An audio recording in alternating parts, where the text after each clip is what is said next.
এখন যদি এই পর্যায়ে বিল পাশ হয়ে যাওয়ার পরে যদি বলে আমি কিছু বুঝিলাম না, এটা মানে স্বীকার দুঃখ হলো যে আপনারা যথেষ্ট সহযোগিতা করেছেন, হাও বুঝে দিয়েছেন, নাও বুঝে দিয়েছেন, এই সমস্ত কর্ম নির্ধারণ করেছেন।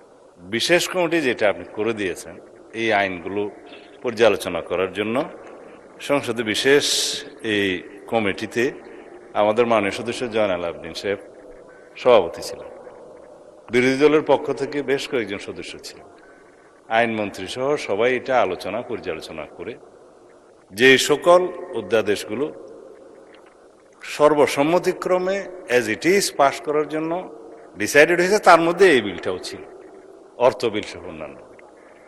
তো আর কিছু বিল নোট অফ ডিসেন্ট ছিল, আলোচনার দাবি রেখেছিলেন বিরোধী দলীয় সদস্যগণ, সেটি ইতিমধ্যে আপনি 2 মিনিটের জায়গায় 10 মিনিট 15 মিনিট যেভাবে আপনি উপযুক্ত মনে করেছেন আলোচনার জন্য দিয়েছেন। তো এখন যদি এই পর্যায়ে বিল পাশ হয়ে যাওয়ার পরে যদি বলে আমি কিছু বুঝিলাম না, এটা মানে স্বীকার দুঃখ হলো। যদি আপত্তি দিতেই হতো উত্থাপনের পর, তারপরে সেকেন্ড রিডিং এ বিবেচনার সময়, তো সেই জন্য আমি ধন্যবাদ জানাই মাননীয় বিরোধী দলীয় নেতাকে, মাননীয় সকল বিরোধী দলীয় সংসদ সদস্যদের যে আপনারা যথেষ্ট সহযোগিতা করেছেন, হাও বুঝে দিয়েছেন, নাও বুঝে দিয়েছেন।